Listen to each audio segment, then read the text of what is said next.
welcome to the channel. Glad you're here no matter if it's your first time here or not, and today we've got another unboxing. As if I do literally anything else on this channel. And honestly, I'm very fortunate to be in possession of this Beyblade. I'm sure a lot of us know, but this thing is almost never available on Amazon. I've refreshed this Amazon page like 4 entire weeks and never once saw it on stock. And whenever it is on stock, I see people buying like a ton of them at once and stopping them. So yeah. Par for the course, I guess. My friend and my sister both got me Tide Wheels from Walmart, all of which have stocked on Wave 5 it seems, so hopefully you guys can find them soon too. And hopefully no one's mad at me for having two, it's not like I would have known. Only one will be coming out of the box for the foreseeable future though, and we can get on that now. So let's quickly go over Tide Wheel 580 Elevate. Tide Wheel or Whale Wave is a right rotating balance type Bay, but interestingly enough it was originally supposed to be an attack type. It was referred to one in the manga by Multi at least. The blade hits insanely hard for a balance type though, so maybe this is true, but regardless it's listed as a balance type on the box. In the anime, this Beyblade is owned by Meiko Myoden, or Maiden Meiko in Japanese, the secretary for Team Persona and its sponsor Taisho Tsuchiya. She also happens to be the owner of the Shark line, so it's cool that we get aquatic themed Beyblades from her. And lastly for the overview, this Beyblade is a BX Bay and is centered around something that we call the press attack. I'll explain more later, but to summarize it quickly, it's just able to perform mid or down smashes. And yeah, let's get to unboxing. Whale. Kinda like with Reaper Incendio, this Bay came with a random booster, though it was a random booster select like Fox Brush, but still, it is nice that we have a 100% pull rates, and let's not tear this box today. The Elevate bit is kinda crammed in there. What is going on here? Okay, there you go. Parts. And the blade. And this is so exciting. I love this Beyblade.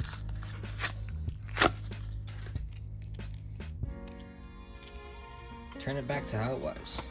There you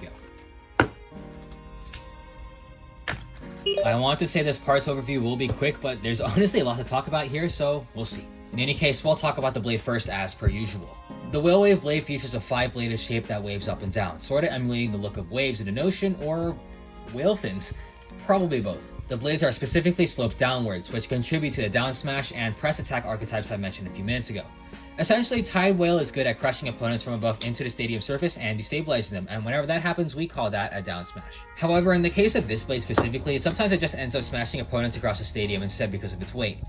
It's heavier than most bays at like 38-ish grams, so this thing is heavy. Kinda like a real whale. Those guys are chunky boys. And the gear trip also features a whale, obviously, and honestly this blade might be up there with one of my favorites so far in the generation. The ocean aesthetic is really fun, and I love it when Takara Tomy pulls things like this. And we'll see later that there's even more fun design choices that they've made with this bay. But next we gotta talk about the Ratchets. I'm gonna unbag it first. Tide Whale comes with a deep blue 580, and honestly it's not anything that special. It's one of the better Ratchets at its tall 80 height for sure, and because it has 5 protrusions, it not only has decent deflection and inertia, but it also has synergy with the Whale Wave blades, since everything, lines up pretty well with each other. It might be a bit too tall for its own good in this combo though, but again, being taller allows for bays to perform down smashes. I would still caution against using this Ratchet though, mostly because the bit this bay comes with doesn't have a burst lock. And thanks to that seamless transition, I'll go ahead and talk about the bit last, which I imagine will take the longest to cover, if I can just get it out of the bag. There you go. Now there's a lot going on with the Elevate bit. It looks nothing like anything we've seen before on an X-Bay, and it definitely functions very weirdly for a bit too. Basically it's this flat bit with a nub in the center like points, and this makes this movement really strange. You'll see later that it sort of break dances around the stadium and is generally not very aggressive. There's also the fact that the gears on this bit are very short and angled outwardly a bit. This essentially allows the bay to be lifted into the air when it latches onto the X-rail, so it's not touching the stadium. This is essentially what enables the press attack. Whale Wave will be able to perform mid-air extreme dashes and smash into opponents from above while airborne. And it's a really cute gimmick because, like, fun fact, whales in real life jump from the ocean and come crashing down as well, and we call that behavior reaching. I'm pretty sure Takara Tomy was trying to reference this, which I think is very, very adorable. I heckin' love whales. However, this is not this bit's main strength. Actually, it barely works at all. Because of how short the gears are, what usually ends up happening is that the bay just bounces off the rail. That's because the most important feature of this Beyblade is this gigantic plastic disc that sits above it.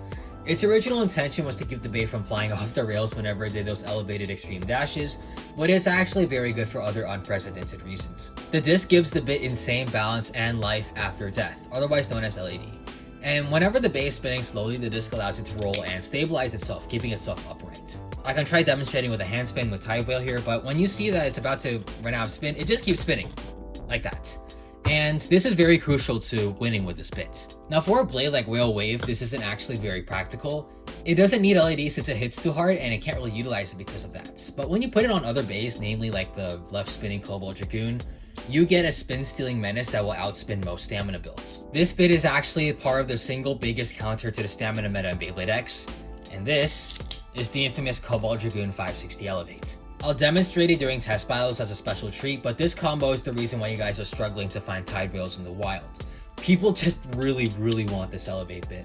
And it is a very good bit, and it's totally worth it if you can get a hold of one, so just keep looking if you're looking. Fully assembled, we'll have Tide Whale 580 Elevate. And again, I just love the aesthetic of this Beyblade. Whales are some of my favorite animals on Earth, and I'll be showing this bay lots of love for it. As a BX release, this bay is actually pretty good despite how functional the combo can be sometimes. The main pain point is the Ratchet, of course, but that's easily replaced. The blade is good too, and the bit is very top tier, so go ahead and play around with those. But yeah, oh, Jesus Christ. But yeah, I don't have anything else I want to discuss, so let's get to test battles before I end things off. Starting off with something basic, we'll have Dagger 660 Low Rush. I recently got a Dagger blade and wanted to put it to use, so simple enough opponent. Afterwards, I'll throw in Phoenix Wing 360 Vortex. I haven't used Vortex competitively yet or anything like that, so hopefully this works. For a more defensive combo, we'll have Hover Wyvern 460 Hexa, which I don't know if it's very effective because of the ratchets. I don't have any 7 ratchets though, so that'll have to do. And lastly, for Whale Wave, we'll have Shark Edge 360 Low Flats. I would use the anime accurate colors and everything, but like as you can see, it's very mint and has not been used once. So would like to keep it that way, so we'll have to settle for this Mountain Dew and bluish Shark Edge. And lastly, we'll move away from Whale and use Dragoon on the Elevate bits, and that'll be against Wizard Rod 960 Ball. Very standard stamina type opponent, so just wanted to demonstrate how strong this combo is. Alright, let's dive in. No pun intended. So it's 4th of July, so I got my American themed launcher. Let's do a test launch first. Yeah, so it's not really going to be doing extreme dashes, like you're seeing that it's skipping the rail. So that's one of the main strength of this bit, stamina conservation, because it won't be burning stamina on next dashes. And then while it runs out of stamina, you'll see that it's still staying upright, even though it's like very slowly spinning. And then it still rolls like that. And that's how Elevate bit gets a lot of wins, so we'll see that happen hopefully. Alright, let's get the gears turning. Dagger versus Tide Whale.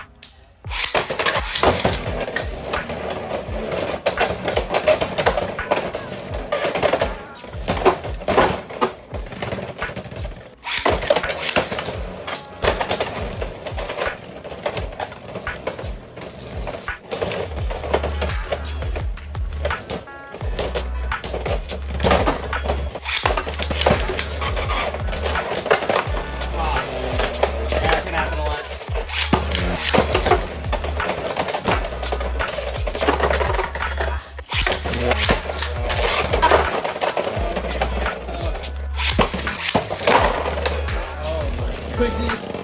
Alright, that's enough. Next up, Battle of Heavyweights, Phoenix Wing versus Whale Wave.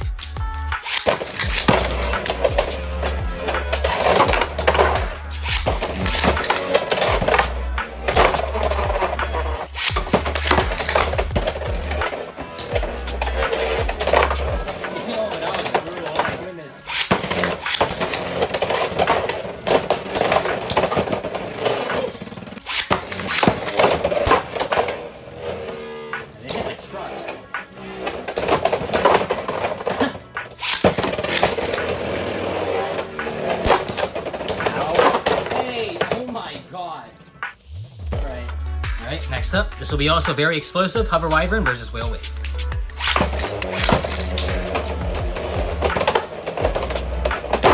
Hey.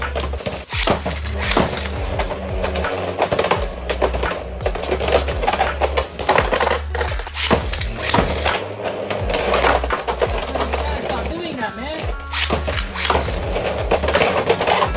Let's do an extreme dash and put the heck stop!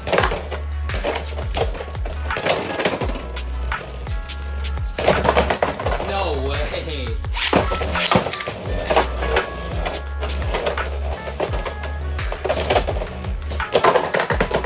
And lastly, showdown between Mako's bays. Shark Edge versus Whale Wave.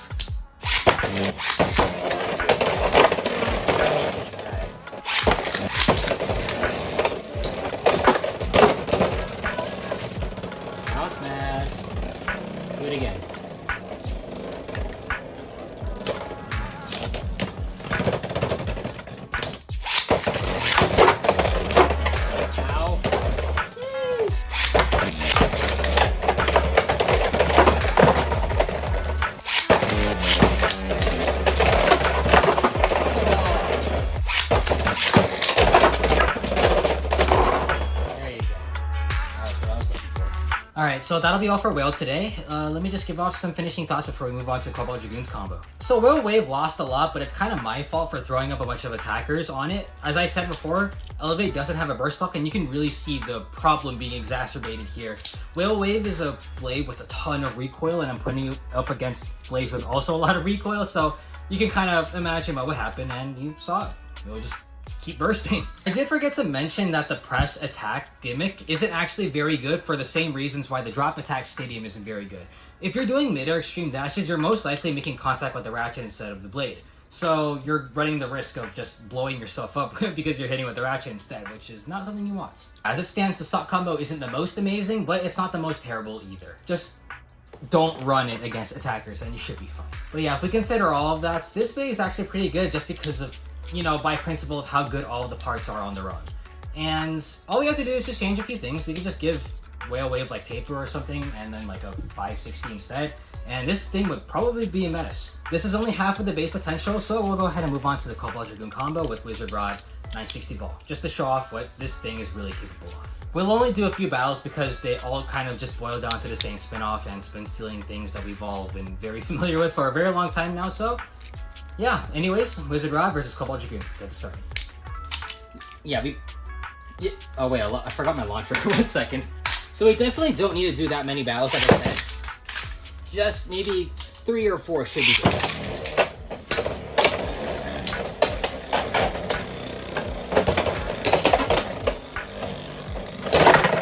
Alright, well, didn't even get the spin steal there. Like, you don't even need to launch Cobalt Dragoon that hard. And it should still be able to do its thing.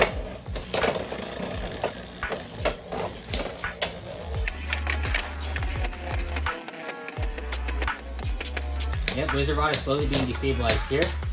And Dragoon should just spin steal until the very end. It's very boring to watch, but if you're in a tournament and you really want to win, this combo is straight up your alley. So, yeah, it should win here. Yeah. Something on spinning Wizard Rod is, you know, completely unheard of until now. Alright, one more with Dragoon on the tiniest launch ever. Like, watch this. If it doesn't win, if it wins on this, I don't know what else to show you.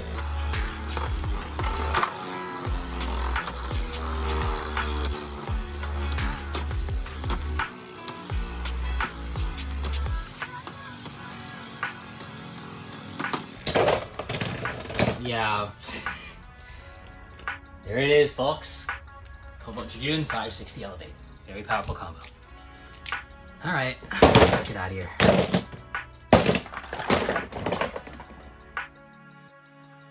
If you're still here, hey, thanks so much for making it to the very end. We're slowly making our way to my next subscriber milestone, so if you enjoyed the video and want to help out, by all means, subscribe and like the video and all that jazz YouTube likes. Otherwise, that'll be all from me, so as always, take it easy and stay chill.